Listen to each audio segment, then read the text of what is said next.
Başlanğıç. Bu görünüş Avustralya.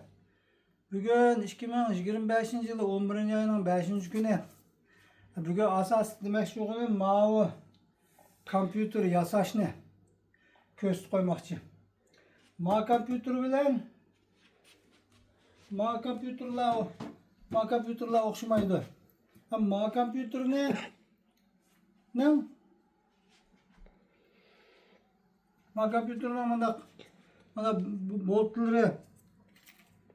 mana boltları yok. Yok mana. Aqidimi yo'q, hech narsa yo'q. Buni qanday yasaydi demoqchi. Shuni ko'rsatib qo'ymoqchi. Buni mana magnet bilan chaplab qo'ygan ekan, magnet bilan. Buning hamma narsasini o'sha oldidan ochar ekanmiz. Oqida hech narsa bolt yo'q buniki.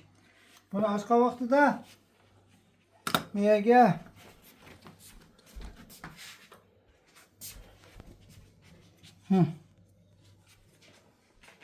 Bunu açqanda mana pichoq bilan mana chetini ham bunday qilib mana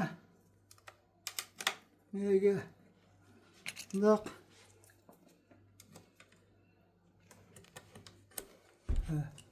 qistirib qo'yib buni. Shunga mishaydilam. Mana mishaydilam. Mana qilsak mana chiqdi buni. Buningda mana mushular magnet var. Akapli magnet var. Tok ikki tane chaplab qo'yibdi magnet mana. Ustoz chaplab qo'ygan ekan magnetlar. Buni qanday aytishni bilmaydi ekan adam. Shuning uchun buni aytish uchun ishga pichoqlamda qilib malani bunday qistiriblar. Hakimiyatini tutiblar. Bunday qilsak bu chiqdi. Chiqdi. Anandan keyin buningki miyada bir boltlar var. Ma boltlarini mana buraymiz. Burab chiqarib bo'lgandan keyin mana chiqdi mana.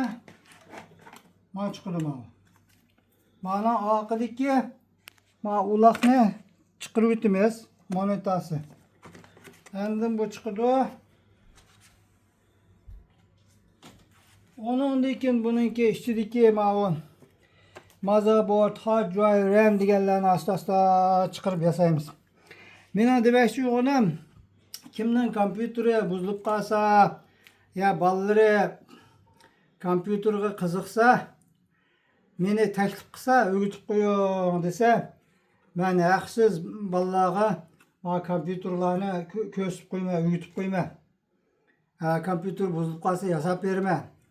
Lekin bu kasbni qilmasimi, bolalar dashoda o'qib, boshqa kasbni qilsimi, shu hunarlarni o'rganib olsa, o'ziga yaxshi bo'ladi. Turmush uningki boy bo'lsa, u boy bo'ladi. Menga bir punktini tegmaydi. Men bekor o'rgatib qo'yman, men ziyatda o'rgatib qo'ygan odam ziyat tatmaydi, o'rganmagan odam ziyat tatadi. Shuning uchun har turli hunarlarni o'rganib qo'ysa yaxshi bo'ladi. Qandaqli bo'lmasin, dashoda tugatgandan keyin bu Avstraliyada qandaqli xizmat izlasa, xizmat tajribang bormi? 2 yillik, 5 yillik xizmat tajribasi bor odamni olma deb turib oldi. Sen xizmatni menga ber, andan keyin men xizmat tajribasini olay desa, unimaydi, olmaydi. Xizmatni bermasang, men nereden xizmat tajriba olaman deb turib oldi. Shuning uchun men mana narsalarni ko'rsatib, biroz o'rganib qo'ygandan keyin men uningga guvochi, kafil bo'lib tura olayman. Chunki qandaqli xizmatga borsa, bir ikki odamning ismini yozib ber. Men undan so'rayman, sen qanday odam? Sen yaxshi odammi, eski odammi?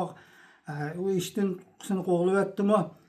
Deb nega bo'lsa, shunday so'raydigan bu qoida bor ekan bu yerda. Masalan, Immigration Department yeminchiga berib, mayada o'ltiraqlish vizani olsangmi, yana ikki odam guvochi bo'lish kerak deb turib oladi. Shuning uchun u mening ismimni yozib qo'ysa, mana menda mening kompyuterimda 2 yil yaxshi ishlagan, bak yaxshi odam deb guvoh bo'lib tura olayman. Bu tarafimi yaxshi tarafi bor. Şunun için yaxşı oylanıp bakыңlar. Endi ögünüşni xalasaňlar, meni teklip kılыңlar. İhtiyarıňlar. Buldu hoş.